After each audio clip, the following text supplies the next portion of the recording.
Oke, jadi malam ini kita bakal melanjutin materi akuntansi yang 2 minggu yang lalu udah dibahas sama Kak Sasha sama Kak Mede. Nah, malam ini kita bakal bahas tentang siklus akuntansi. Sebelumnya, malam ini kalian bakal ditemenin sama aku, Mufid, sama Kak Sasha. Ya guys, hai guys.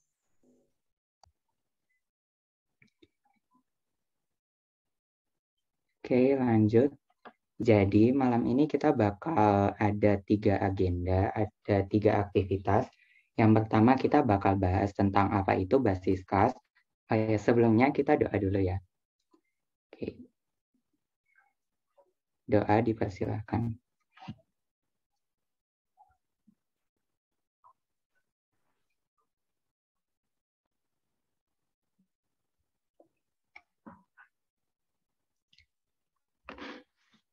Oke, jadi malam ini kita bakal ada 3 aktivitas, ada 3 agenda. Yang pertama kita bakal bahas apa itu basis kas sama basis akrual dalam pencatatan akuntansi ya. Kemudian kita bakal bahas siklus akuntansi dari awal sampai akhir untuk yang perusahaan jasa, sama nanti agenda ketiga kita ada latihan soal. Oke, lanjut langsung ke materi pertama, yaitu basis kas sama basis akrual. Sebelumnya aku mau nanya deh, di sini ada yang kelas 12 IPS nggak?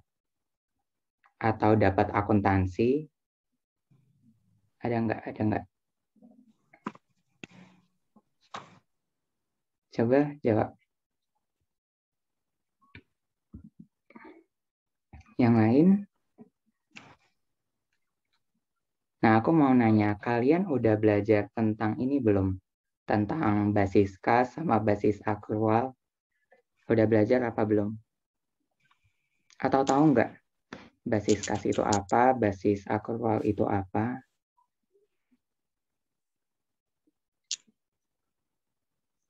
Oke, nggak apa-apa. Jadi malam ini kita bakal belajar tentang itu ya. Nah, jadi ada 2 tipe, ada 2 basis dalam pencatatan akuntansi. Yang pertama ada basis kas. Ya, sesuai sama namanya, basis kas adalah tipe pencatatan akuntansi di mana pencatatan beban sama pendapatannya dilakukan ketika transaksi tersebut melibatkan akun kas. Jadi itu aja sih yang harus diperhatiin dari basis kas ini. Karena ya dia namanya basis kas, ya pasti dia itu dicatat ketika transaksi tersebut melibatkan akun kas. Kemudian basis akrual. Basis akrual adalah tipe pencatatan akuntansi di mana pencatatannya dilakukan ketika beban sudah terjadi dan pendapatan sudah didapatkan. Ini tanpa memedulikan ada akun kas atau enggak. Nah, untuk contoh-contohnya aku mau nunjukin ini. Sebentar.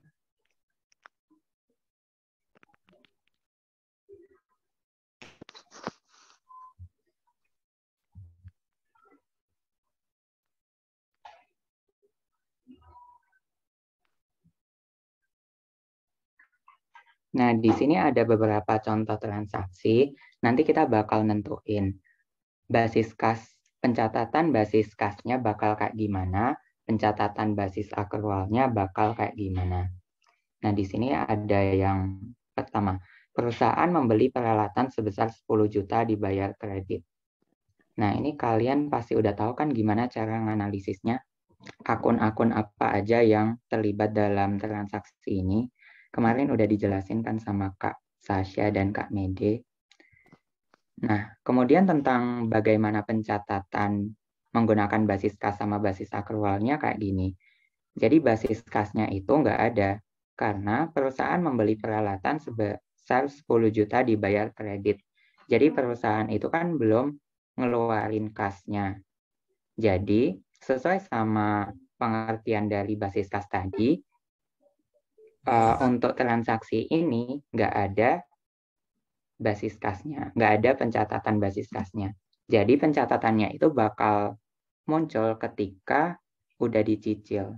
Misal, ini kan perusahaan membeli peralatan sebesar 10 juta dibayar kredit. Nah, pada hari berikutnya perusahaan membayar 5 juta. Nah, itu kan kasnya bakal berkurang 5 juta tuh. Nah, itu baru bakal ditulis menggunakan basis kas ini. Nah, selanjutnya, kalau basis akrualnya, ini seperti yang biasa kalian pelajari sih. Karena perusahaan membeli peralatan sebanyak 10 juta, ya peralatannya bakal nambah 10 juta, yaitu di debit sama utang bakal ada di kredit. Nah, lanjut. Oh ya, jadi ingat ya, untuk basis kas, akun utang itu nggak ada. Karena akun utang kan dia ya nambah utang aja, kasnya nggak berkurang. Jadi nggak ada di utang itu nggak ada di basis kas. Dan ini ada lawannya utang yaitu piutang. Perusahaan telah melakukan jasa kepada pelanggan, namun pelanggan belum membayar. Jadi ini ada pendapatan yang masih harus diterima. Basis kasnya nggak ada. Kenapa? Karena yang nambah itu piutang. Kasnya belum nambah, kasnya belum berubah. Kasnya bakal ada ketika pelanggan itu udah membayar si piutangnya. Gitu. Kemudian basis akrualnya kayak biasanya, yaitu piutangnya nambah dan pendapatan jasanya juga nambah. Aku mau nanya deh, kenapa pendapatannya ada di sebelah kredit? Kayak gini kan nunjukin kalau piutangnya itu ada di debit, kemudian pendapatan jasanya ada di kredit ya. Kemarin kan kalian udah belajar analisis transaksi sama Kak Sasha sama Kak Mede. Nah, kenapa pendapatan jasanya ada di kredit, sedangkan piutangnya itu ada di debit? Ayo jawab. Jawab di chat nggak apa-apa. Kalau mau ngomong juga nggak apa-apa. Siapa yang mau ngomong?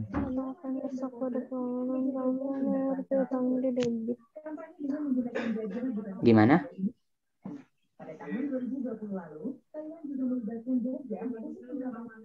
Tadi siapa yang ngejawab? Bentar.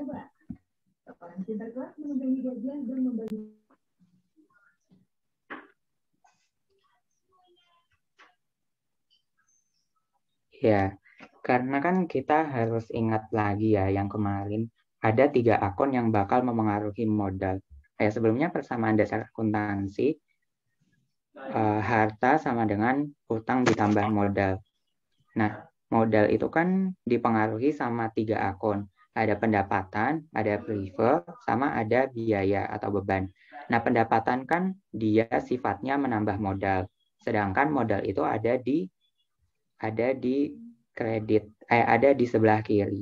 Makanya pendapatan jasa itu saldo normalnya ada di sebelah kiri.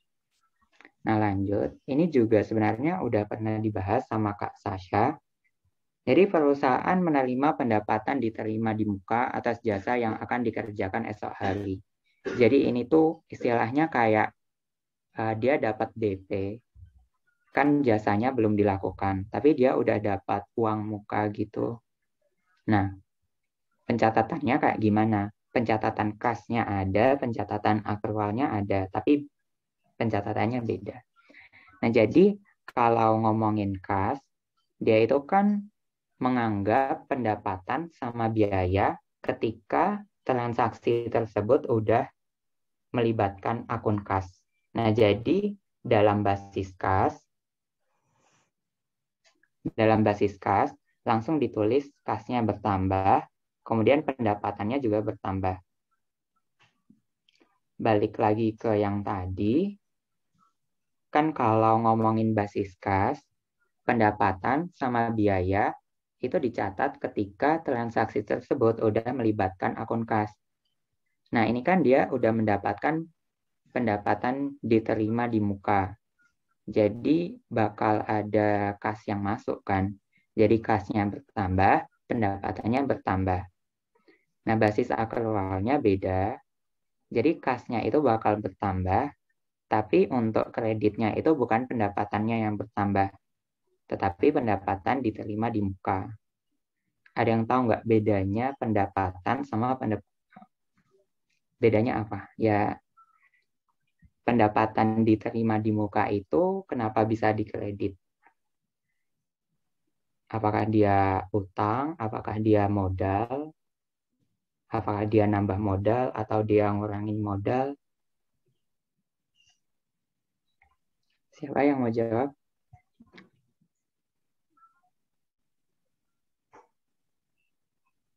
Ini beda ya pendapatan sama pendapatan diterima di muka.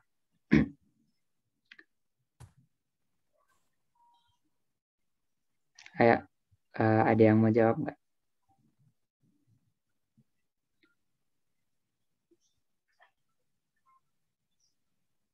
Kemarin yang ngikutin kelasnya Kak Mede sama Kak Sasha harusnya tahu sih.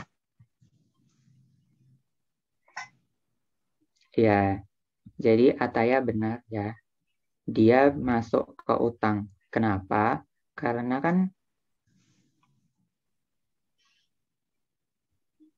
ya itu jawaban Zizi udah lengkap ya. Pendapatan diterima di muka itu sama dengan utang.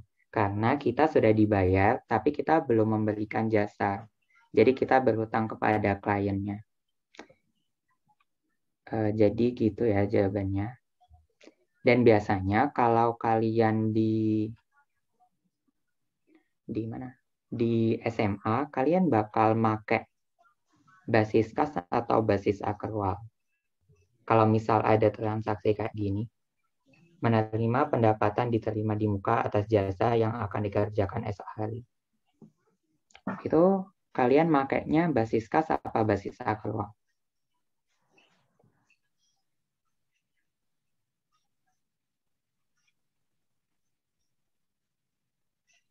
Atau nggak ada pendapatan diterima di muka? Oh ya, jadi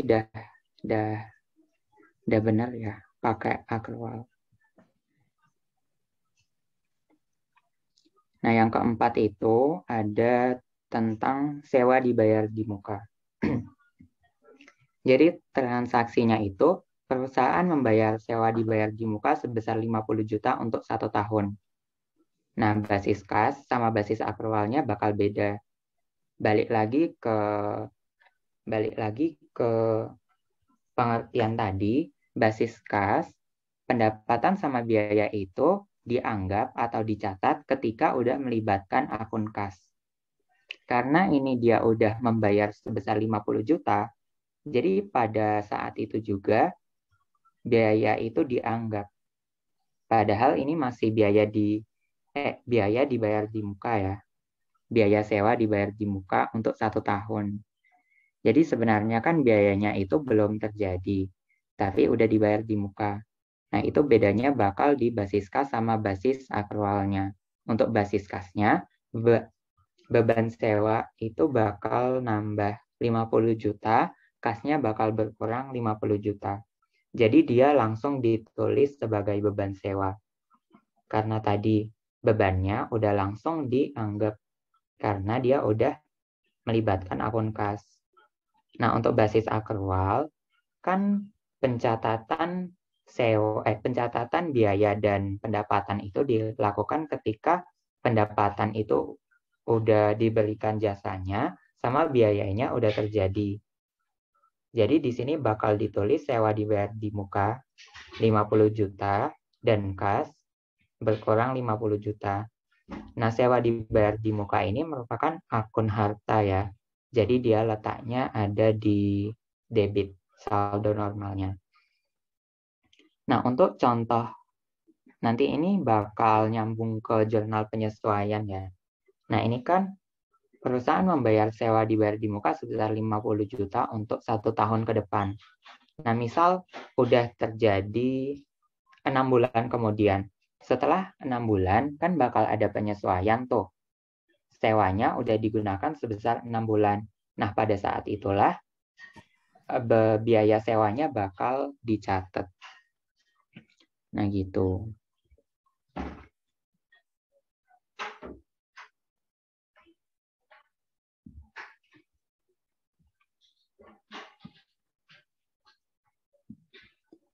Nah, untuk basis kas sama basis akrual ini ada yang mau ditanyain dulu nggak?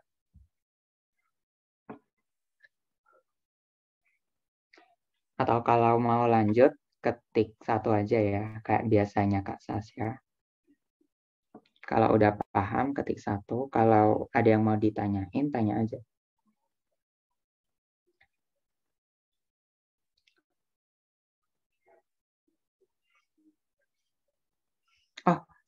Oh, benar. Masih ada ding yang harus aku kasih tahu.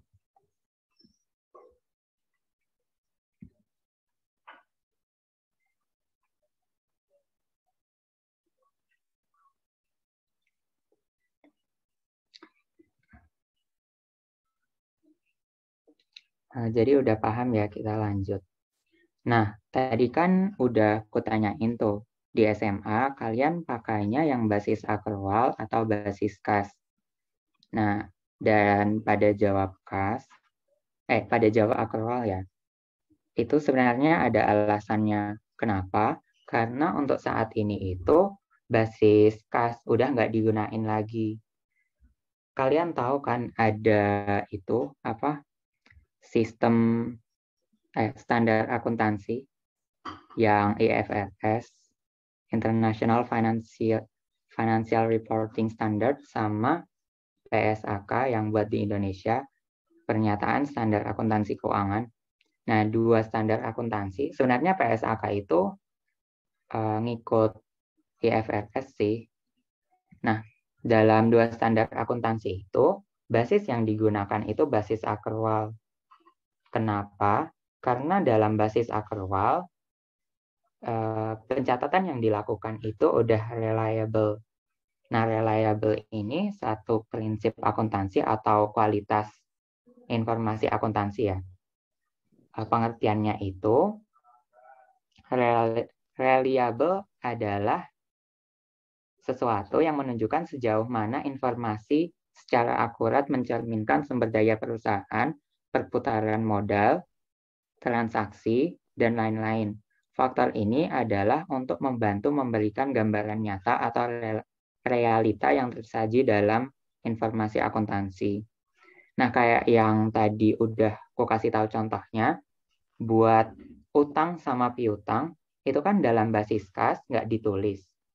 Nah, ini bikin informasi akuntansi yang bakal dihasilkan itu nggak reliable. Soalnya kurang akurat kan, dia kayak cuman menganggap pendapatan sama biaya itu ada ketika kasnya itu terlibat dalam transaksi. Padahal harusnya nggak kayak gitu. Nah, jadi kalau balik lagi ke fungsi akuntansi, kalau kalian ingat, kan akuntansi ada ininya, laporan keuangan. Nah, laporan keuangannya itu gunanya untuk pihak luar mengetahui bagaimana keadaan suatu perusahaan. Nah, ketika kita pakai basis kas, keadaan perusahaan yang kita tunjukkan di informasi akuntansinya itu bakal nggak akurat. Karena tadi ya pokoknya gitu. Nah, di IFRS itu juga ada dua prinsip lain, yaitu prinsip revenue recognition sama expense recognition. Jadi ini sesuai sama yang basis akrual. Yang buat prinsip revenue recognition itu, pendapatan akan dicatat apabila barang atau jasa udah diberikan kepada pelanggan. Tadi. Dan expense recognition merupakan prinsip di mana biaya dicatat apabila biayanya itu sudah terjadi. Nah gitu, itu yang bedain basis kas sama basis akrual. Nah nanti kalau di universitas ya, aku kan udah dapat pengantar akuntansi. Nah kita tuh malah nggak belajar basis kasnya. Jadi kita cuma belajar basis akrualnya. Lanjut ya. Kemudian di siklus akuntansi. Ini kelihatan nggak sih? Kecil. Nah, kemarin kan sama Kak Sasha dan Kak Mede udah belajar tuh tentang tahap pertama dari siklus akuntansi, yaitu analisis transaksi. Analisis transaksinya menggunakan persamaan dasar akuntansi, yang harta sama dengan utang ditambah modal. Nah, kemudian tahap kedua dari siklus akuntansi adalah pencatatan dalam jurnal. Ini namanya journal entry atau general journal atau jurnal umum. Nah, jurnal umum ini tinggal mindahin apa yang udah kalian tulis di persamaan dasar akuntansi ke jurnal yang baru aja. Sebenarnya yang analisis transaksi itu nggak perlu kalau kalian udah paham sih, jadi langsung ke jurnal umumnya aja bisa. Kemudian ini bakal posting ke buku besar, kemudian pembuatan neraca saldo, setelah itu bakal ada penyesuaian, pencatatan penyesuaian sama posting ke jurnal penyesuaian dan bikin buku besar baru. Kemudian pembuatan neraca saldo disesuaikan, kemudian pembuatan laporan keuangan, kemudian ada pencatatan dan posting ke jurnal penutup, dan yang terakhir itu ada pembuatan neraca saldo setelah penutupan. Nah, langsung aja ke tahap yang kedua, karena yang pertama kemarin udah dijelasin sama Kak Mede dan Kak Sasha. Nah, jadi yang pertama adalah jurnal umum. Jurnal umum itu jurnal yang terdiri dari tanggal, kemudian ada keterangan, dan ada kolom debit sama kredit. Nah, kita langsung ke contohnya aja. Nah, yang pertama, benar.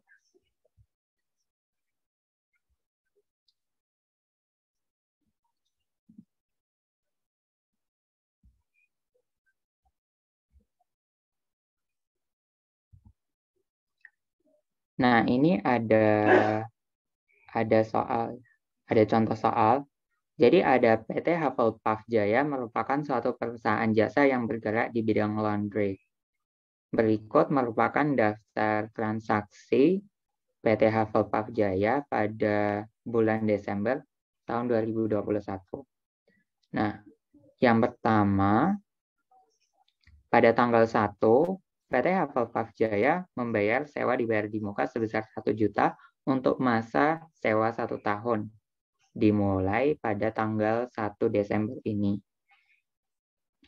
Nah, aku mau nanya gimana persamaan dasar akuntansinya untuk transaksi tanggal 1 ini.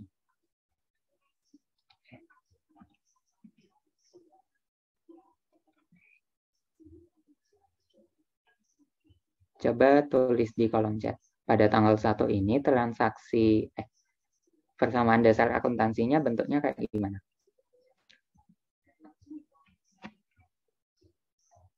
Apa yang nambah? Apa yang berkurang?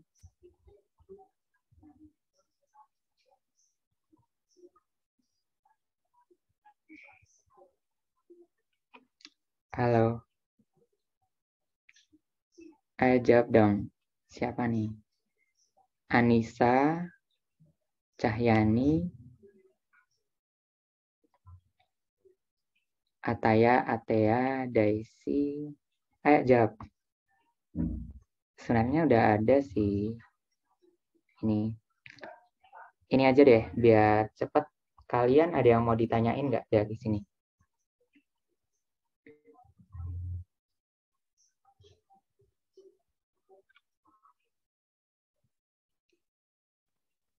Iya.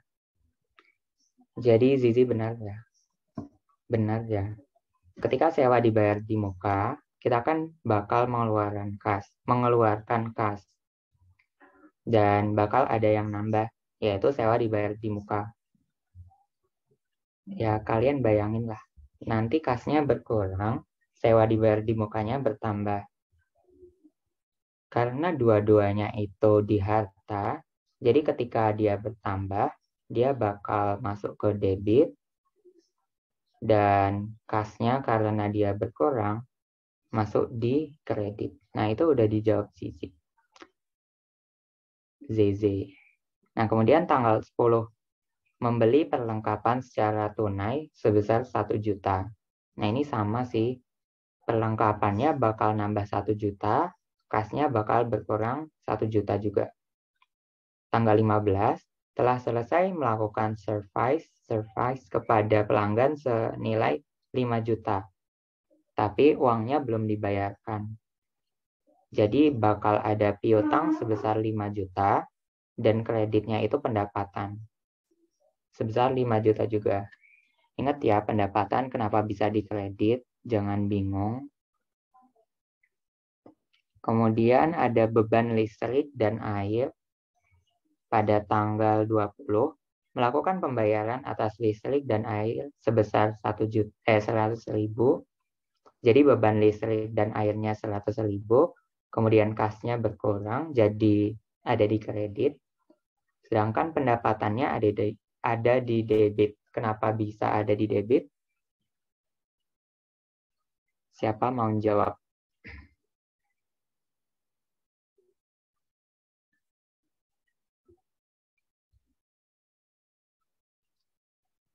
Anissa, Cahyani, Salsa. Ini kalian harus paham banget ya. Soalnya selanjutnya bakal pakai ini banget sih. Kalau di sini salah, semuanya bakal salah.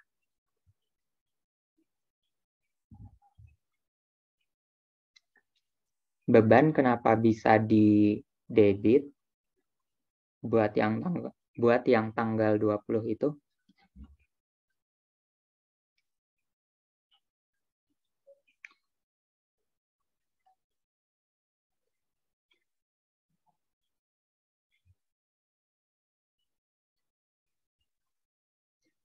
Iya, jadi beban bertambah di debit karena dia sifatnya mengurangi modal. Sedangkan modal kan ada di kredit. Nah, itu udah dijelasin Zizi juga. Beban itu mengurangi modal yang saldo normalnya ada di kredit. Jadi akan selalu dicatat di debit. Oke, lanjut tanggal 21, menerima pendapatan diterima di muka sebesar 10 juta. Nah, ini udah dibahas ya tadi. Jadi karena dia menerima pendapatan diterima di muka, kasnya bakal bertambah 10 juta. Dan karena kasnya bertambah 10 juta, dia bakal ada di debit. Kemudian karena pendapatan diterima di muka itu sebagai utang, jadi saldo normalnya ada di kredit. Jadi di sini juga ada di kredit. Oke, lanjut.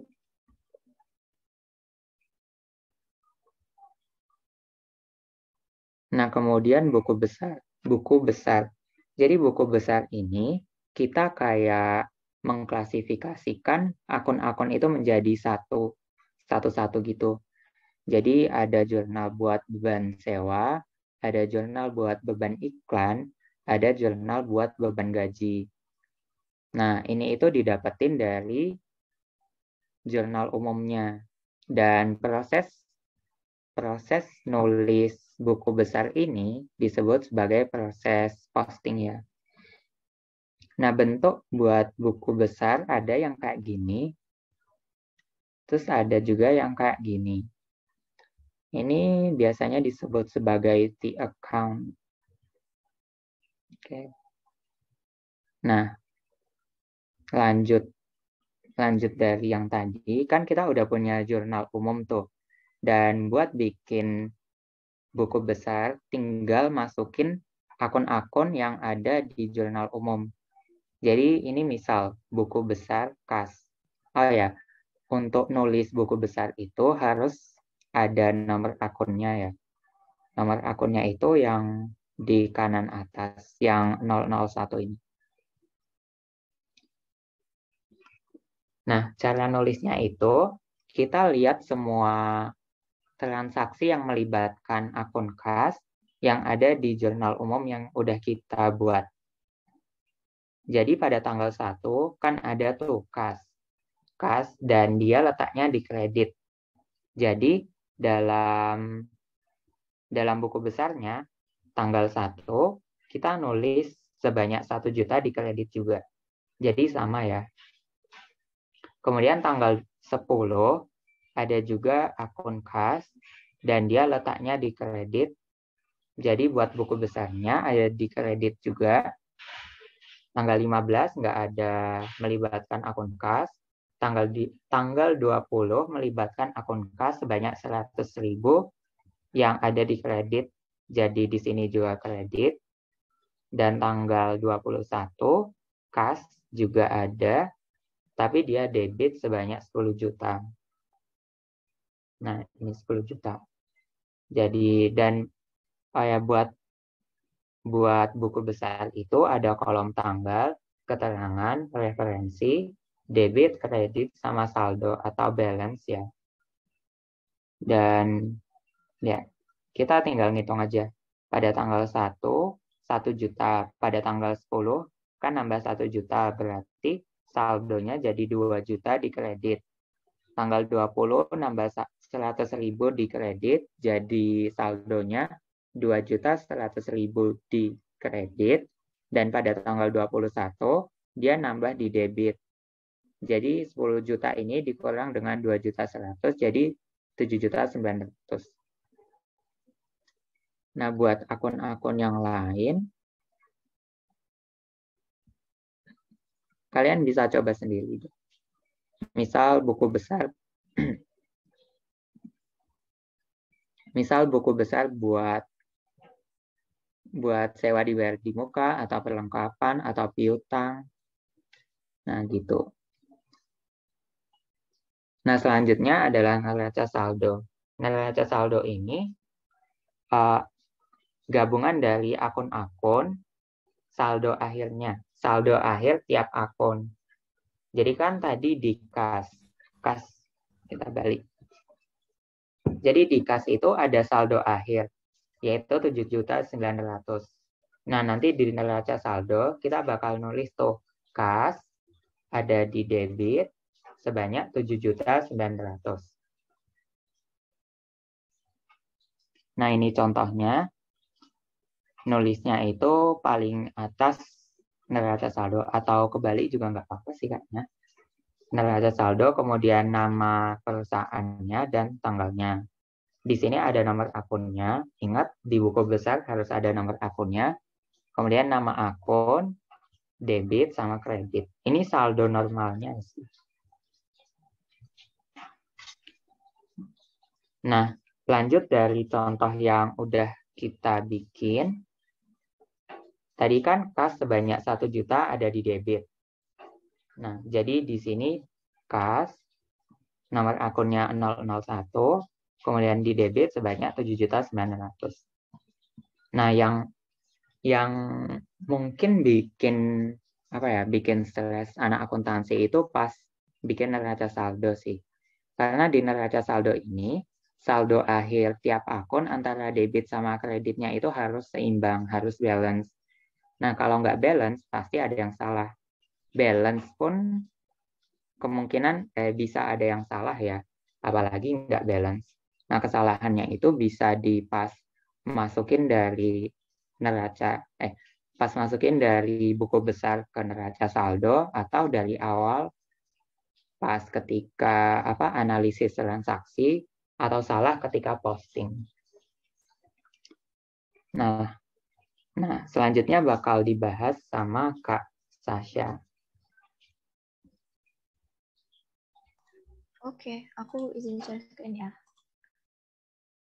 Wait. Kelihatan full screen belum? Udah. Oke, thank you. Nah, jadi sekarang kita mau bahas tentang AJP, siklus selanjutnya setelah dari neraca saldo. Jadi, AJP ini nanti kita susun pas akhir tahun. Nah, ada beberapa akun-akun di neraca saldo tuh yang harus kita sesuaikan lagi, karena kayak ada beberapa yang nggak valid gitu. Nah, kelompok-kelompoknya pertama ada yang namanya pos aktual. Di sini kita ngomongin beban yang belum dibayar atau pendapatan yang belum diterima.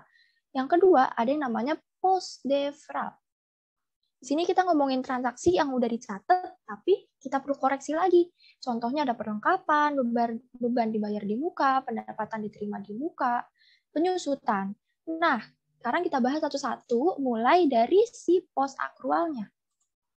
Nah, di sini ada pos akrual. Jadi, beban yang masih harus dibayar, itu, ini kita udah pernah bahas ya, beban yang masih harus dibayar kayak beban gaji, yang misalnya kita bayar gajinya itu per hari, misalnya setiap hari. Nah, terus pas di tahun 2021, kita baru bayar sampai tanggal 27 nih. Nah, 28, 29, 30, 31 belum kita bayar karena bukunya udah kita tutup. Di sini kita masukin ke dalam beban yang masih harus dibayar. AJP-nya kayak gimana? Dia bebannya di debit, utangnya di kredit. Sesuai ya sama saldo normal masing-masing. Kalau kita beban yang masih harus dibayar dalam bentuk gaji, berarti kita isi beban gaji sama utang gaji. Besarnya sebesar beban yang masih terutangnya. Ini tadi beban yang masih harus dibayar. Terus kita lanjut ke pendapatan yang masih harus diterima. Pendapatan yang masih harus diterima tuh berarti kayak orang lain punya utang ke kita. Nih, kalau misalnya kita lihat nih AJP-nya, di debitnya piutang, di kreditnya pendapatan, sama kayak saldo normalnya. Ini kalau buat akrual masih gampang sih, sesuaiin sama saldo normal masing-masing.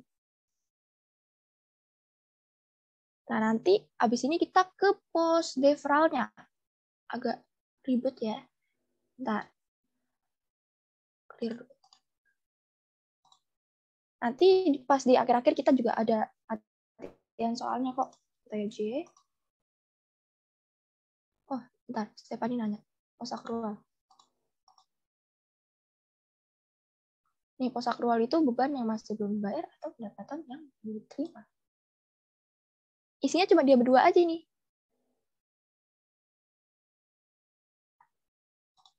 Nah, ini sekarang kita ke pos deferralnya. Di pos deferral ada 4 contohnya.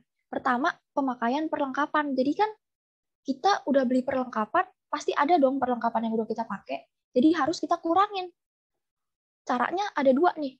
Kalau misalnya yang di soal diketahui akunnya itu sebagai harta atau sebagai si perlengkapannya itu sendiri, kita naruh AJP-nya itu beban perlengkapan di debit, perlengkapannya di kredit.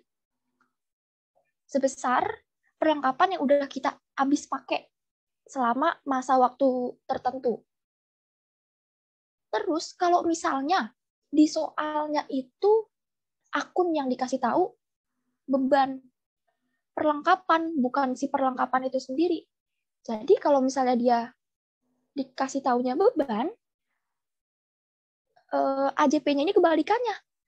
Si debitnya perlengkapan, si kreditnya beban perlengkapan. Terus isinya juga beda. Kalau misalnya kita catat sebagai harta tadi, sebesar yang telah terpakai, kalau kita catat sebagai beban, ini sebesar yang belum kita pakai, yang masih ada sisanya. Gitu, yang perlengkapan. Terus kita lanjut deh. Yang kedua, beban dibayar di muka. Misalnya kayak beban dibayar di muka, sewa. Saya kita nyewa dari Januari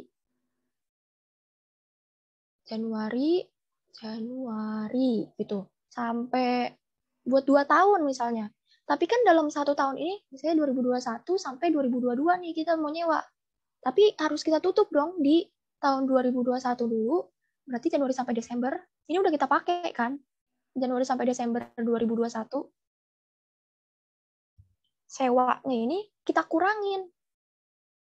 Kalau misalnya dia diketahuinya sebagai harta, di akunnya itu tulisannya kayak sewa dibayar di muka gitu. Ini sama kayak si pemakaian perlengkapan tadi, debitnya si beban, kreditnya baru sewa dibayar di muka. Misalnya ini sewa atau beban apapun lah, kalau misalnya dia dibayar duluan, dibayar di awal buat beberapa tahun atau beberapa bulan selanjutnya. Tapi kalau misalnya dia diketahuinya itu bebannya, ya tinggal dibalik. Berarti bla bla bla dibayar di muka, di debit, sama beban.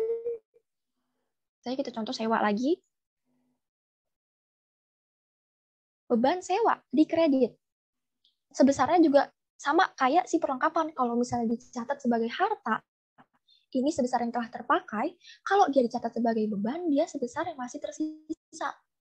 Jadi ini metode harta atau metode neraca sama aja. Kalau misalnya diketahuinya dalam bentuk harta di soalnya. Dan ini namanya metode laba rugi atau metode beban gitu aja. Nah,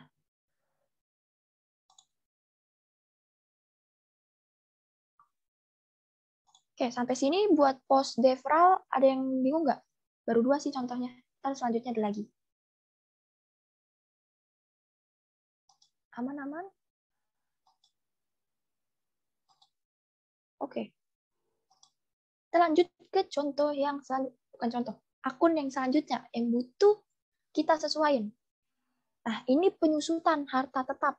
Kan kita tahu ya, kalau misalnya harta tetap itu hampir semuanya kecuali si tanah itu ada yang namanya depresiasi atau penyusutan. Misalnya aja kita beli mobil, pasti kan nilainya ini berkurang dari tahun ke tahun.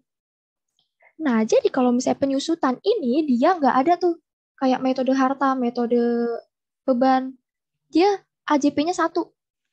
Dia debitnya beban penyusutan, kreditnya akumulasi penyusutan. Nah, terus pasti biasanya kalau di soal ini, jarang dikasih tahu langsung tuh penyusutannya sebesar ini gitu, jarang. Pasti dikasih tahu dulu apa yang diketahuinya kayak harga perolehannya, nilai sisanya, umur ekonomisnya. Nah, nanti baru kita hitung sendiri berapa depresiasinya. Nah, ini rumus buat ngitungnya pakai metode garis lurus. Jadi pertama, harga perolehan, harga pas kita beli, dikurang nilai sisa atau yang namanya nilai residu per UE, umur ekonomis. Jadi kalau misalnya disingkat, HP min NS per UE. Ini adalah rumus si depresiasi. Yang nanti hasilnya kita masukin ke dalam jurnalnya atas ini, jurnal si AJP-nya. Terus yang ke berapa nih? 4, kita punya pendapatan diterima di muka. Pendapatan diterima di muka ini bisa pakai 2 cara, kayak tadi. Ada metode neraca, ada metode laba rugi. Kalau misalnya dia dicatat sebagai pendapatan diterima di muka, di soal akun yang muncul itu pendapatan diterima di muka. Berarti kita taruh debitnya pendapatan diterima di muka, kreditnya pendapatan sebesar yang udah jadi hak kita. Misalnya kayak apa ya? Kita usaha nyewain apa ya? Apartemen gitu misalnya. Nah, orang itu nyewa dari Januari sama kayak tadi deh, dari 2021 sampai 2022. Nah, terus di 2021 ini kita mau tutup kan? Kita mau bikin AJP tuh. Dari Januari sampai Desember 1 tahun, ini udah kita akui sebagai pendapatan karena kan udah dipakai gitu sewanya buat 1 Januari sampai 31 Desember. Ini dimaksud telah menjadi hak. Terus kalau misalnya yang masih tersisa itu berarti sisanya yang belum kepake sewanya dari tahun 2022 ini nih. Kalau tahun 2021-nya itu sudah menjadi hak karena udah dipakai sama dia si sewanya.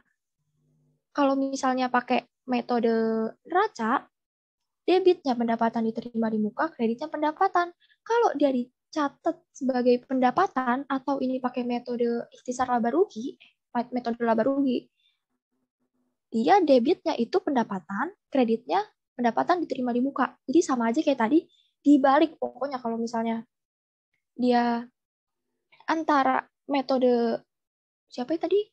neraca sama metode laba rugi itu mereka debit kreditnya dibalik-balik. Kalau yang pakai metode ini yang udah dipakai sama orang itu, nih metode neraca yang udah dipakai sama orang itu, kalau metode laba rugi yang belum dipakai sama orang itu masih tersisa.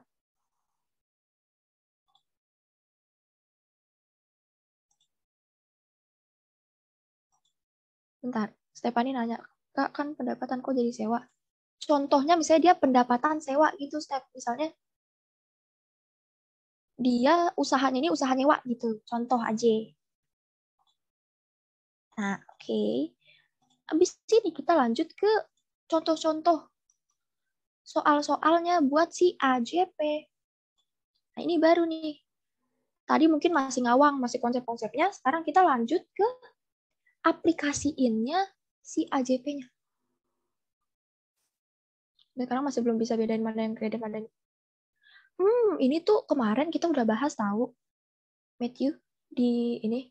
Kalau misalnya dia dalam golongan, nih pakai 5 jari ini nih, harta, utang, modal, pendapatan, beban. Kalau misalnya dia ada di ujung, harta sama beban, itu dia di debit setiap bertambah. Kalau dia di tengah, kredit, utang, modal, pendapatan, itu mereka ada di kredit. Isi harta apa aja, macam-macam. Kita udah pernah bahas nih. Tapi pokoknya intinya tuh 5 jari ini sih. Kalau buat tahu debit kredit ya. Harta, utang, modal, pendapatan, dan beban. Ujung-ujung debit, tengah kredit. Simpelnya kayak gitu. Nanti bisa dipelajarin lagi. Oke, sekarang kita lanjut ke salah 3 ya. Contoh dari AJP. Pertama, pada tanggal 16 April diterima sewa di muka. Diterima sewa di muka. Berarti kita ngebahas tentang pendapatan yang diterima di muka. Oke, ini pendapatan diterima di muka. Oke, coba kita lihat lagi. Di konsep yang sebelumnya, pendapatan diterima di muka, ini bisa pakai tiga. Dua cara. Kita harus lihat dulu nih apa yang diketahui. Kata soal diketahuinya sewa di mukanya. Berarti pendapatan diterima di mukanya yang kita ketahui. Kalau kita tahunya dalam bentuk pendapatan diterima di muka, bukan pendapatan sewa, ini kita pakai metode yang pertama, yang ini. Di mana AJP-nya nanti pendapatan diterima di muka di debit, terus pendapatan sewanya di kredit. Sebesar yang udah menjadi hak kita, atau berarti udah terpakai sama orang itu. Kita clear dulu. Nih, coba ya. Oke, jadi kita lihat dulu dalam bentuk AJP-nya, nanti jurnalnya ini bakalan sewa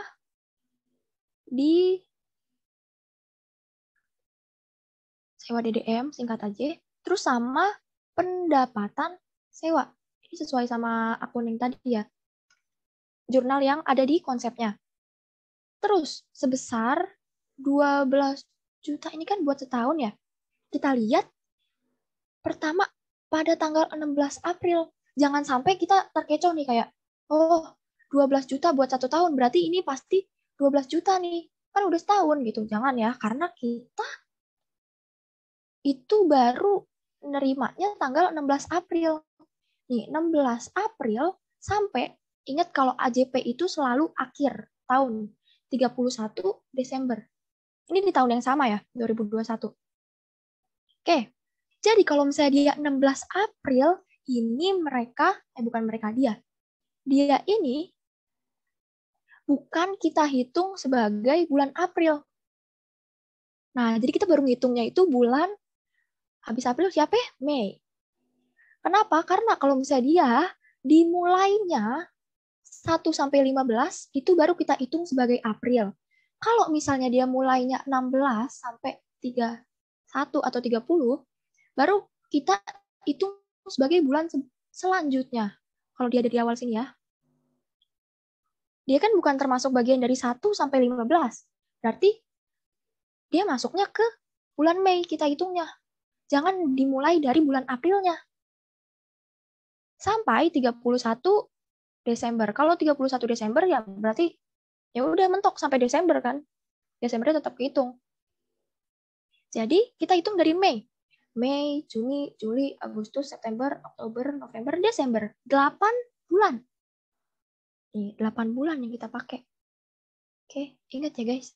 1 sampai 15 kalau misalnya di awal, itu baru kita anggap sebagai bulan tersebut. Kalau misalnya dia lewat dari tanggal 15, kita anggap sebagai bulan selanjutnya. Oke, jadi kan ini 8 bulan nih yang sudah terpakai. Katanya diterima sebesar 12 juta. Ini buat 1 tahun, berarti kalau 12 juta buat 1 tahun, otomatis kayak kita udah tahu dong. Gampang nih. Berarti 1 bulannya 1 juta. Tinggal kita kali aja 1 juta. Hasilnya 8 juta. Ini yang sudah terpakai. Terus hasil ini kita masukin deh ke dalam AJP-nya. Sewa diterima di mukanya 8 juta yang sudah terpakai, dan pendapatan sewa 8 juta juga. Nah, begitu. Itu buat contoh 1. Ada yang bingung nggak?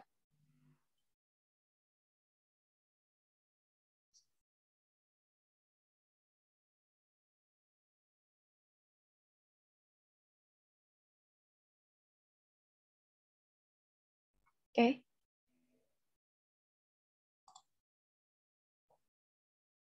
Oh, 1 juta ini loh, say. Kan ini dia 12 juta ini dibayar untuk 1 tahun kan. Terus kita tahu kalau misalnya dalam 1 tahun itu ada 12 bulan. Dan kita sudah terpakai 8 bulan. Kalau misalnya 12 juta dibagi 12 bulan, kan 1 juta. Terus kita kali deh sama yang sudah terpakai selama 8 bulan.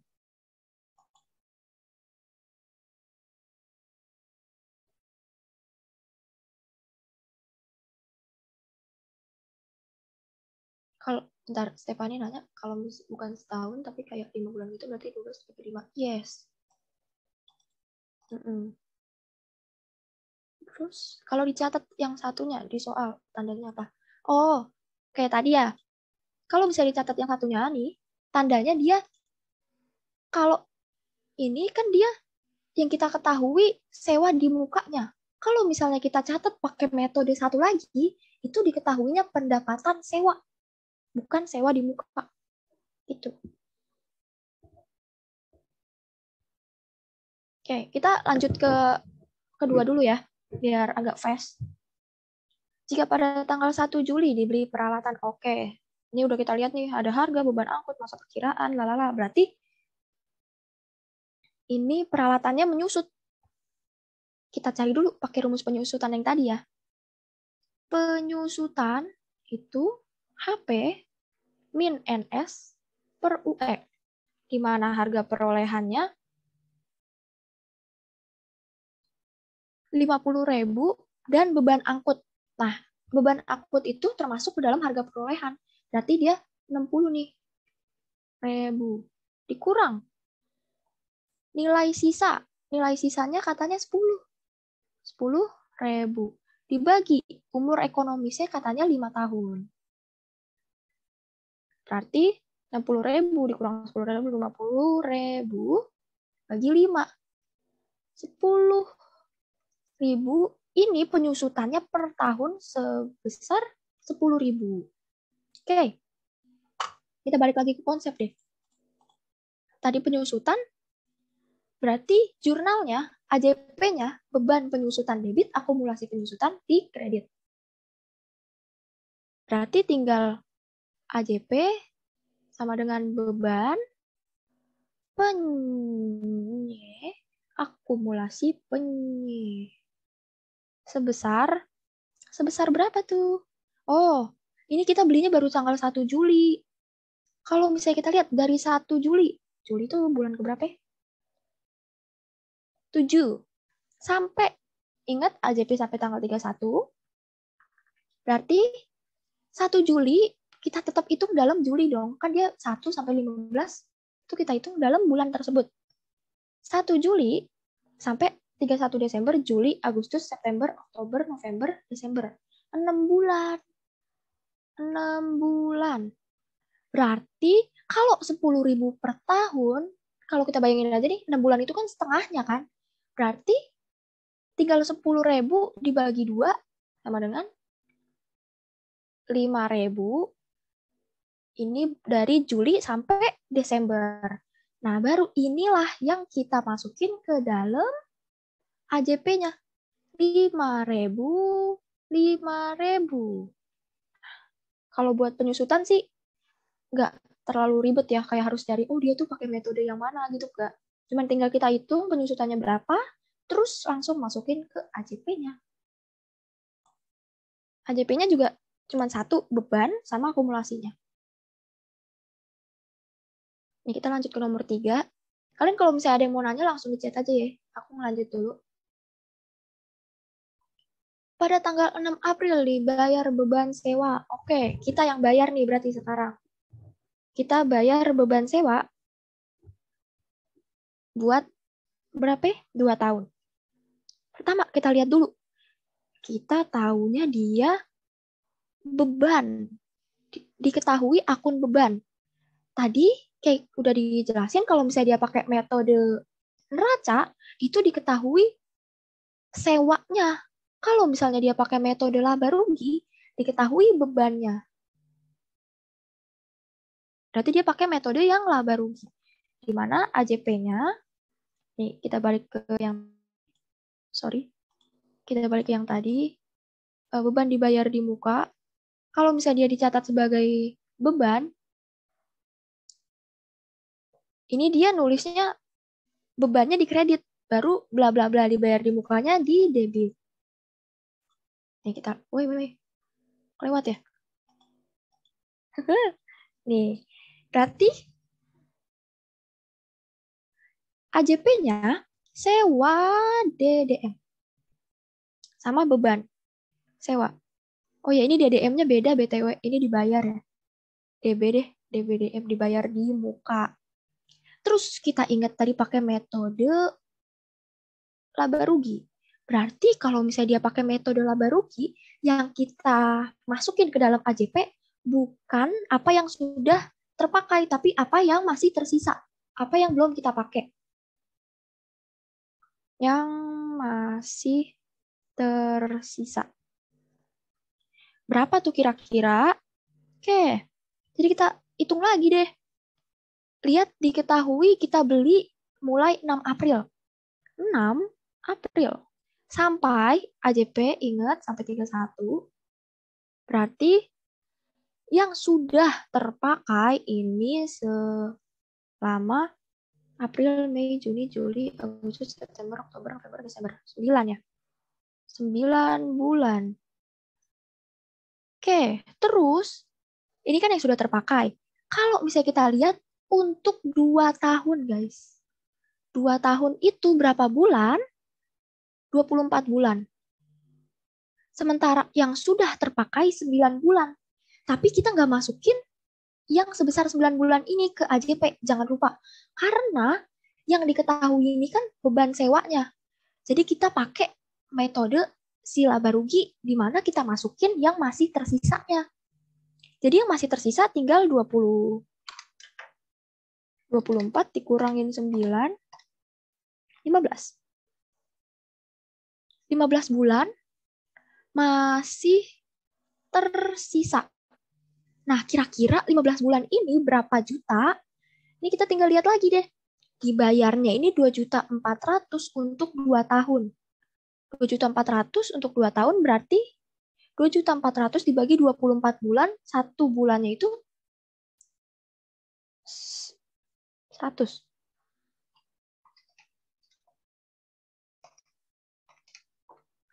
Yes. Oke, jadi kalau misalnya 1 bulannya itu 100.000, Berarti 15 bulan, kan kita masih tersisa 15 bulan ya, dan yang pengen kita masukin ke dalam AJP itu yang masih tersisa. Berarti 15 dikali 1.500.000. Nah, inilah yang kita masukin ke dalam AJP-nya. Bukan 9 bulan ini. Karena ini yang sudah kita pakai.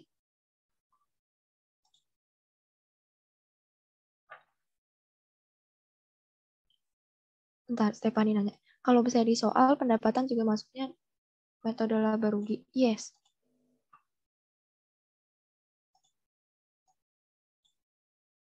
Nah, ini buat yang nomor 3. Sampai sini kalau misalnya 1, 2, 3, ada yang mau ditanya nggak? Kalau udah jelas tekan 1.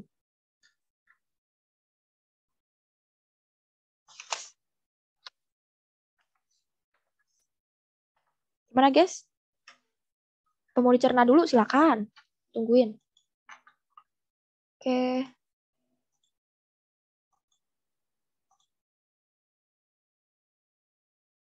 Iya, step. Oke, guys. Thank you, thank you. Kita lanjut ya, berarti ya. Sekarang AJP clear. Kalau misalnya kalian masih agak ngawang, boleh dilatih lagi. Nanti, kan kita lanjut ke yang ini AJP lagi ya, guys. Bisa dicek lagi dah. Pokoknya ini yang dari si Hufflepuff yang udah dibahas sama Mufid tadi. Kita lanjut ke siklus selanjutnya. Habis dari udah kita sesuaiin, kita masukin ke dalam neraca saldo setelah penyesuaian. Nah, kalau misalnya di sini, nanti ini isinya ada 1, 2, 3, 4, 5 biji. Neraca saldo, terus juga penyesuaian, neraca saldo disesuaikan, ada laba ruginya, ada neraca juga. Kalau misalnya kita lihat nih, neraca saldo disesuaikan itu hasil dari neraca saldo sama penyesuaian tadi. Entah dia ditambah atau dikurang, pokoknya sesuai debit kreditnya deh. Nih kayak contohnya piutang dagang tadi, neraca saldonya misalnya 2.250.000, terus penyesuaiannya juga di debit. Berarti kan kalau sama-sama di debit, dia nambah dong. Nanti di neraca saldo disesuaikannya dia juga bertambah. Nah, pokoknya dari neraca saldo, terus penyesuaian sama neraca saldo disesuaikan, mereka harus balance ya. Nih, neraca saldonya balance, si penyesuaian balance. Neraca saldo disesuaikan, di balance juga. Tapi, laba rugi dan neraca ini mereka nggak balance nih kalau kita lihat nih. Nih di sini. Tapi kalau misalnya udah diselisihin, baru nanti di bawah balance. Tapi yang atas ini pas awal-awal dijumlahin, nggak balance ya. Kalau laba rugi, isinya ini cuman si pendapatan serta beban-beban. Macam-macam beban pokoknya. Ketika pendapatan atau kreditnya lebih besar daripada debit atau pendapatan, berarti dia mengalami keuntungan. Tapi kalau misalnya dia lebih besar si debitnya, otomatis dia kan lebih banyak bebannya daripada pendapatannya. Berarti dia mengalami kerugian. Terus kalau misalnya di neraca, ini isinya sisa harta, utang, modal, gitu-gitu. Kalau perusahaan untung rugi dilihat dari sini. Laba rugi nih. Ketika kredit lebih besar dari debit, dia laba. Ketika debit lebih besar dari kredit, dia rugi. Intinya itu.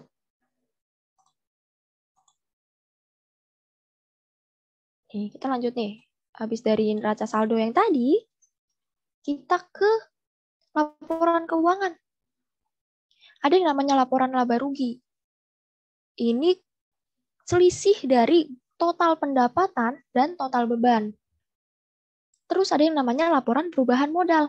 Ini selisih dari modal awal ditambah laba dikurang price, atau kalau misalnya dia rugi, berarti dikurang sama rugi. Terus yang ketiga, ada yang namanya laporan neraca. Kalau laporan neraca, ya isinya si neraca aja, akun-akun yang ada di neraca. Ada harta, utang, sama modal.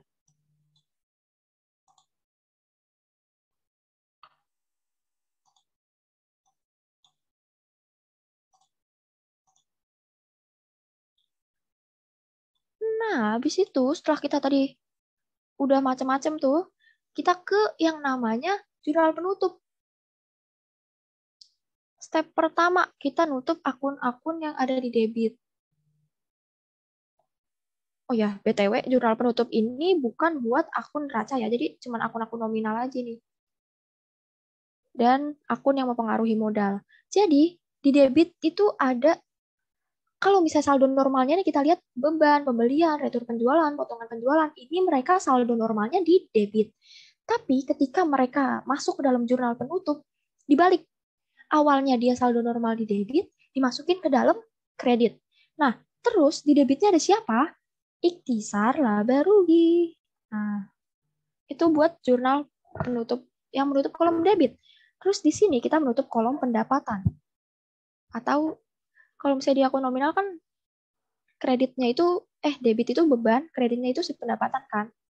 Ini kita lihat pendapatan, retur pembelian, dan potongan pembelian ini awalnya saldo normalnya, seperti yang kita tahu di 5 jari itu, dia kan di tengah, dia kredit. Tapi ketika masuk ke jurnal penutup, dia dibalik. Kenapa dibalik? Karena pengen ditutup, pengen kita nolin. Jadi dia ada di debit, terus kreditnya baru ikhtisar laba rugi. Jadi pokoknya intinya kalau misalnya jurnal penutup ini, nutup make akun baru yang namanya ikhtisar laba rugi. Terus lanjut, kita ke ini, kalau misalnya dia, pas kita lihat hasil dari yang sebelum-sebelumnya tuh, ternyata laba, ini kita nutupnya ikhtisar laba ruginya di debit, modalnya di kredit. Tapi kalau misalnya kita lihat dia dalam bentuknya rugi, ternyata kebalikannya. Berarti modalnya yang di debit, ikhtisar laba ruginya di kredit. Jadi ini pilih salah satu, tergantung dari situasinya. Kalau misalnya dia laba berarti ikhtisar di debit, kalau misalnya dia rugi berarti ikhtisar di kredit. Nah, terus kalau misalnya ada akun Prive, ini juga kita tutup dengan dia nggak pakai ikhtisar laba rugi, tapi dia pakai modal. Karena kan seperti kita tahu sebelumnya, Prive ini mempengaruhi si modal. Jadi, menutup akun Prive-nya kita taruh di kredit. Modalnya kita taruh di debit. Jadi kebalikan dari saldo normal mereka. Karena mereka nih pengen kita nolin. Gitu.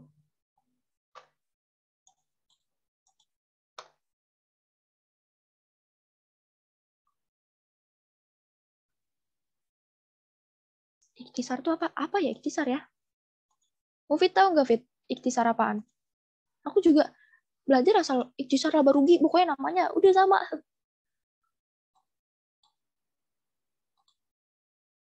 Kita lanjut dulu ya. Nah, nih. Contoh dari si jurnal penutup. Kayak tadi nih, yang beban-beban kita taruh di kredit. Terus yang penjualan, yang mereka awalnya saldo normal di debit jadi di kredit, yang mereka saldo normalnya di kredit jadi di debit. Pokoknya inti dari jurnal penutup tuh itu. Oke.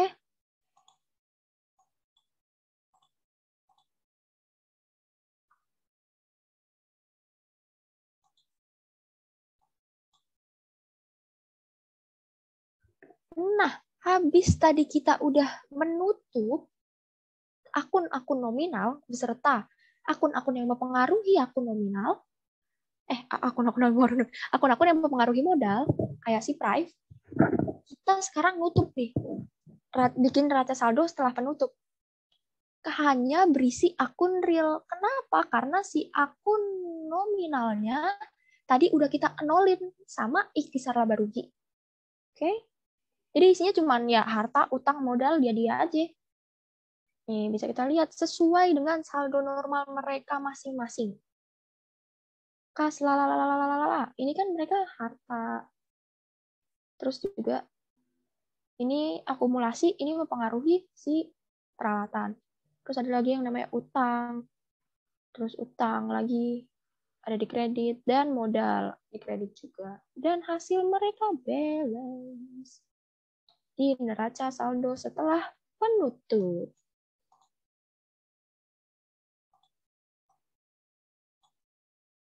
Nah, sampai sini materinya ada yang mau ditanya? Kalau enggak, kita lanjut ke kuis. 5 soal doang sih.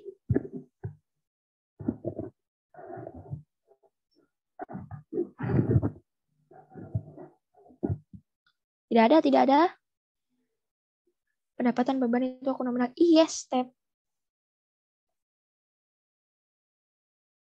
Puyeng banget. Iya, Tiana, nggak apa-apa. Pelan-pelan aja. Nanti habis ini, di-review lagi aja. Aku juga awal-awal ngawang. Iya, ngangong. Apa. Pelan-pelan aja juga belajar ya. Ini kita coba langsung kuis dulu kali ya. Nggak banyak kok hitung-hitungannya, masih lebih ke konsep. Jadi, lumayan.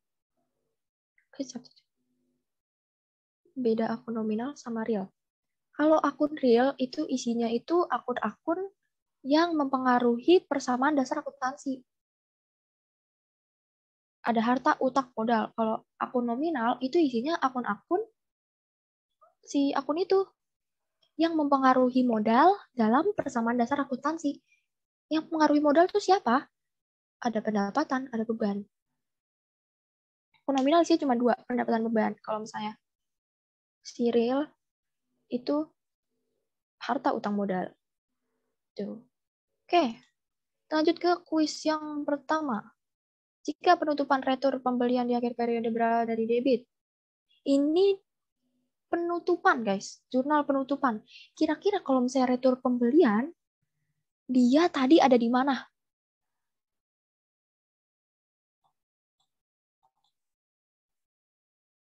Bentar. Tadi real yang bentar, step nanya, tadi real yang mempengaruhi ya. Real itu yang ke persamaan dasar akuntansi isinya. Cuman harta, utang, modal doang. Gitu. Oke, kita lanjut ke soal ini. Jika penutupan retur pembelian di akhir periode di debit, maka yang dikredit adalah, ayo guys, jurnal penutup tadi dia sama akun apa aja nih? Jurnal penutup. Ayo. Tadi jurnal penutup ini kan dia cuma buat akun-akun nominal serta akun yang mempengaruhi modal. Oke, kita langsung jawab aja kali ya. Kalau misalnya kita lihat nih di sebelumnya tadi, jurnal penutup di mana tadi? Ini bukan, oh ya benar. Jurnal penutupnya retur pembelian. Benar kan retur siapa sih tadi? Lupa lagi. Iya benar, retur pembelian. Retur pembelian itu ada di debit, maka yang dikredit adalah kalau jurnal penutup berarti kan ini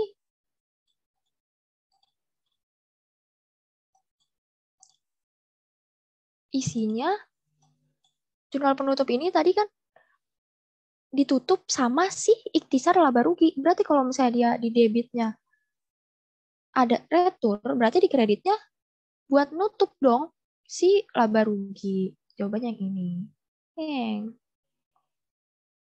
Ingat ya, jurnal penutup intinya adalah si ikhtisar yang digunain buat nutup setiap akun-akun nominal.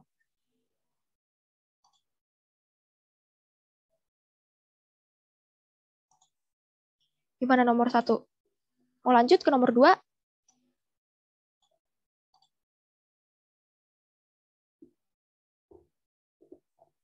Oke. Ntar aku clear dulu. Jangan lupa ya, intinya jurnal penutup si ikhtisar tuh yang main. Urutan yang benar dalam siklus. Nah, ini cuma siklus kok guys. Bisa nih pasti. Boleh dijawab. A, B, C, D, E.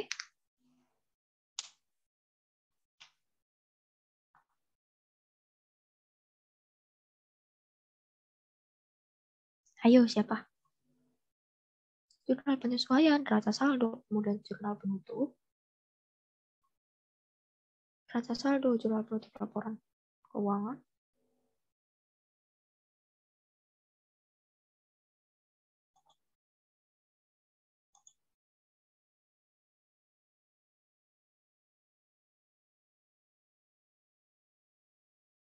Oke, udah ada yang jawab ya. Ada dua nih jawab dodol. Terus Salsa jawab cacing. Mari kita lihat.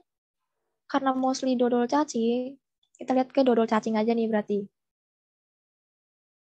Dodol, jurnal umum, laporan keuangan, jurnal penyesuaian. Ayo, tidak boleh lupa. Karena yang duluan adalah si penyesuaian tuh. Laporan keuangan nanti. Di review lagi ya siklusnya guys.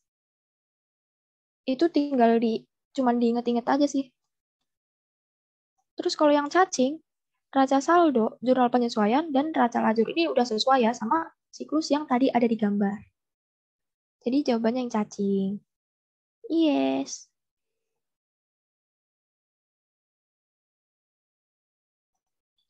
Gimana? Aman nggak?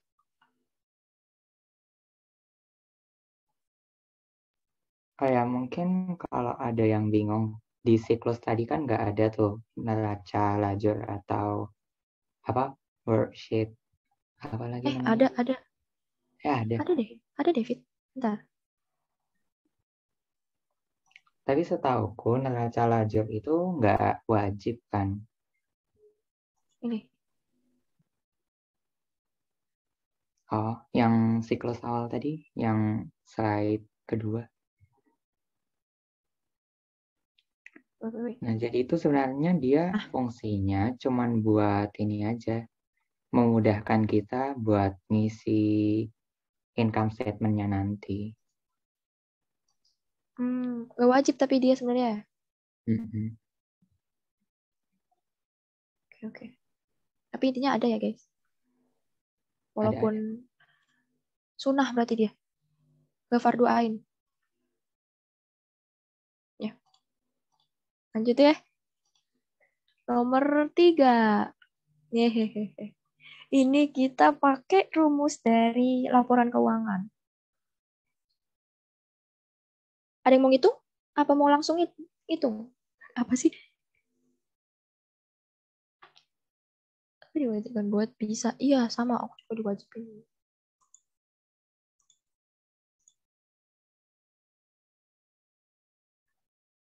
Ini pakai rumus yang tadi tuh. Yang ada di laporan perubahan modal.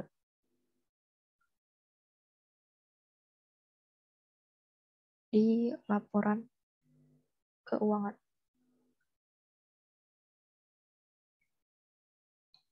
Ada yang mau coba jawab apa langsung dibahas?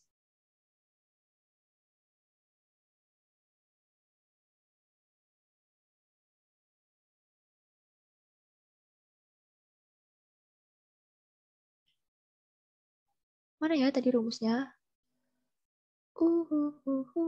Weh. Nah, nih laporan perubahan modal. Berarti modal akhirnya itu modal awal ditambah laba dikurang price.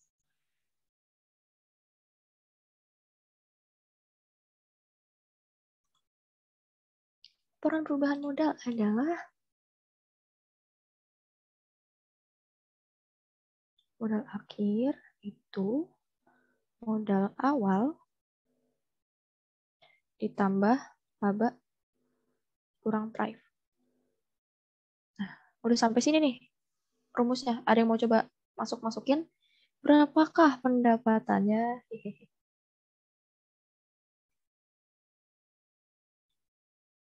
Kita masukin nih, misalnya nih 10.000. Udah kita ketahui kan, tinggal masukin. Atira namun 3.000. Oke, mantap. Keren. Modal awal kita masukin lagi 9.500.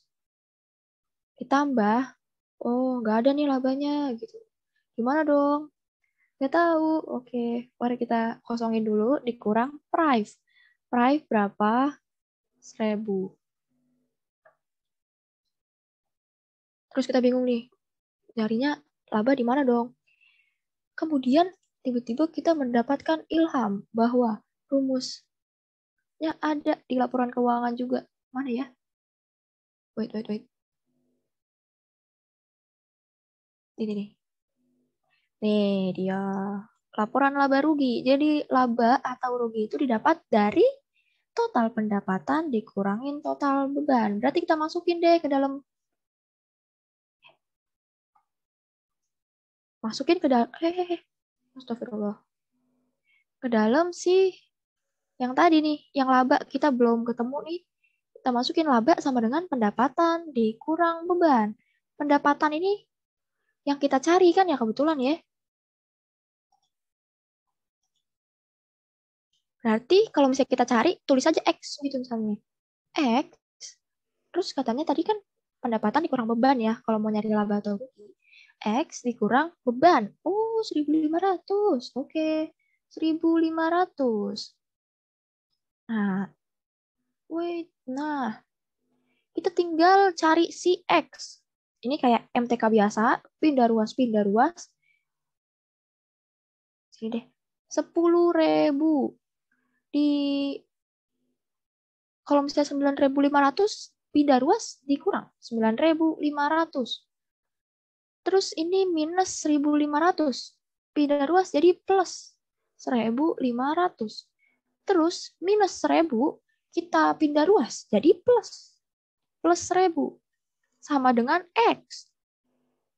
X sama dengan udah deh tinggal kita tambah kurang 10.000 kurang 9.500 500 tambah 1.500 2.000 tambah 1.000 jadi 3.000.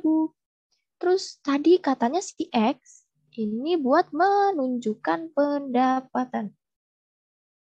Maka pendapatannya sebesar 3.000.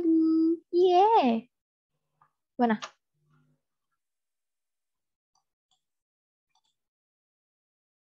Kalau misalnya sudah paham, ketik 1.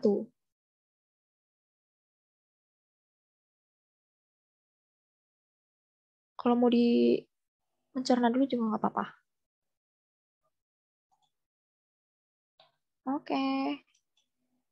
Selanjutnya bakal dibahas sama Buit. Silahkan. Wait. Nah nih, di sini aja langsung. Setelah penutupan, akun dalam neraca saldo adalah kecuali. Ini udah dijelasin sih sama Kak Sasha tadi. Coba ada yang tahu nggak? Ada yang ingat? Apakah piutang, apakah utang, apakah penjualan, apakah modal, apakah perlengkapan? Setelah penutupan kan kita bikin neraca saldo lagi tuh. Apa? Ada yang ingat nggak? Intinya dia bukan akun real. Soalnya kan yang ditutup itu cuman akun nominal aja ya. Ya jawabannya akun nominal. Mana tuh yang akun nominal?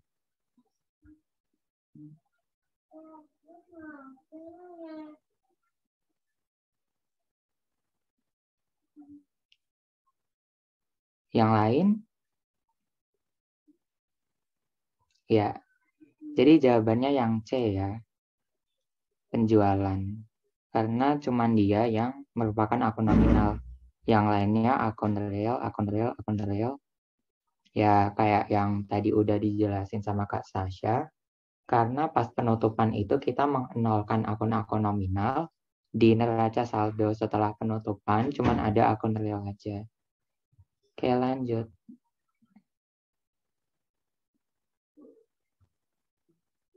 Dalam kolom laba rugi, neraca lajur, akun debit sebesar 2.500.000 dan kredit sebesar 500.000, apa yang sedang dialami perusahaan? Ini totalnya ya.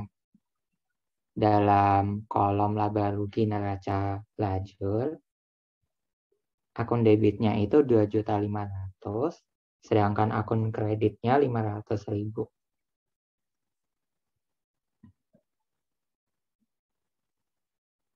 Iya, jadi jawabannya yang D ya. Dia mengalami kerugian sebesar berapa?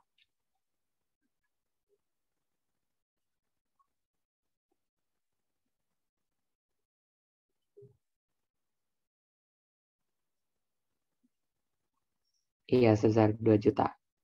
Jadi cuman gitu aja sih.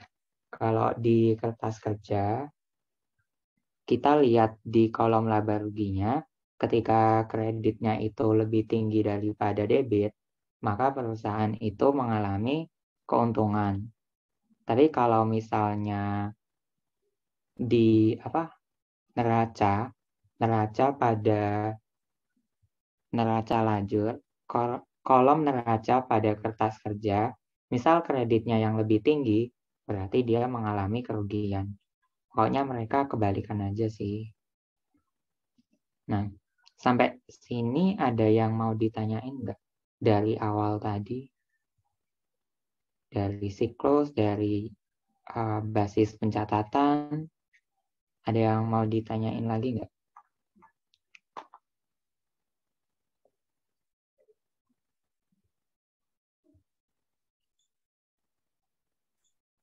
Eh,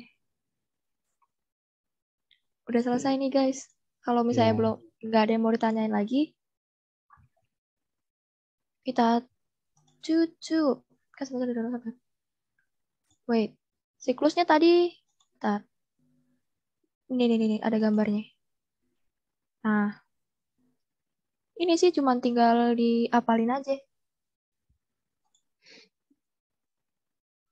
Oh, Fit, tanyain, ada akuntansi part 3 nggak? terserah sih. Mau bahas Terserah apa ya. nih? Dagang. Iya, palingan.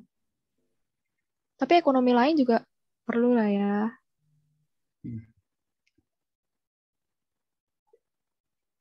Ntar, ini gimana step? Udah jelas belum siklusnya? Kalau udah aku stop share dulu nih. Oh ya, pen foto, dokumentasi, jangan lupa. Ya, jangan live dulu. Ini sebenarnya siklusnya juga ada sih Google ya. Hmm.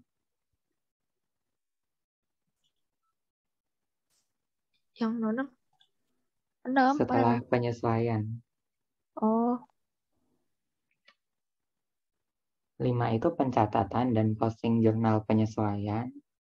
Yang 6 pembuatan neraca saldo setelah disesuaikan nih. Setelah disesuaikan.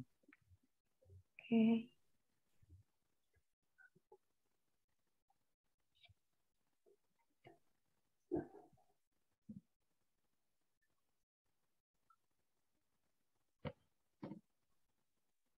Teman-teman yang mau on cam silahkan. Kita mau dokumentasi.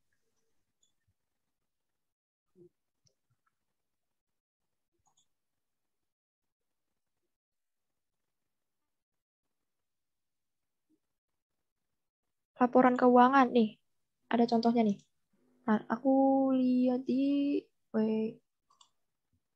Laporan keuangan kan isinya ada laporan laba rugi, laporan perubahan modal, sama neraca kan. Ini contohnya.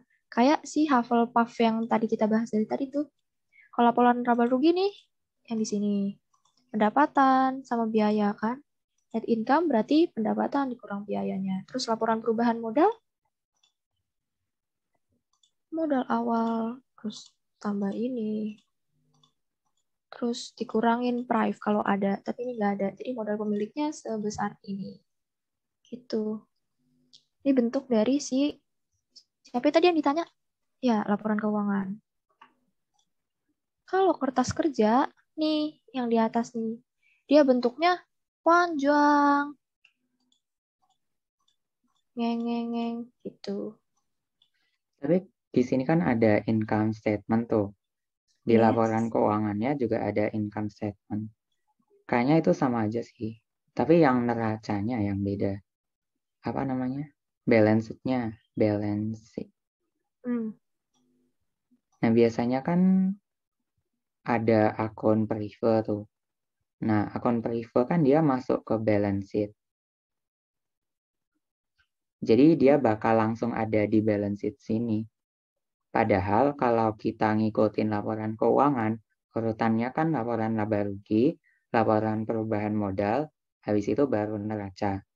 Nanti kan modalnya bakal jadi satu tuh setelah pas laporan perubahan modal, kan ada modal awal, Nanti ada pertambahannya, itu bisa investasi, bisa net income, terus pengurangannya itu bisa perivo. Nanti kan bakal ada modal akhirnya. Jadi kalau di laporan keuangan yang kayak gini, pas di neracanya itu langsung ke modal akhir. Nggak ada perivo lagi. Ya cuman gitu sih bedanya. Oke. Gimana, guys?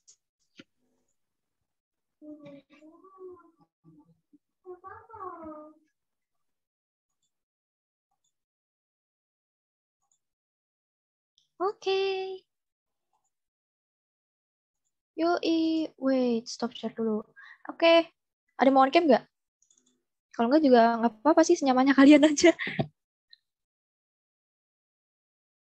BTW, thanks banget ya yang udah datang ya. Jangan lupa istirahat. Hari ini hari apa? Senin. Besok Selasa. Pada libur gak sih? Kamu libur gak? Ya, dari minggu lalu. Oh iya, buset lama ya. Oke, dadah guys. Ntar, kita foto dua aja.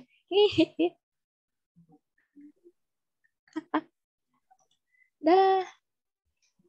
Kamu liburan sampai kapan, Fit? Tanggal 7. Ih, sama masa. Kirain lebih 7 dulu. apa? Ih, 7 apa? 7 apa? Februari. Tapi kamu udah selesai UASnya. Udah, tapi kan nggak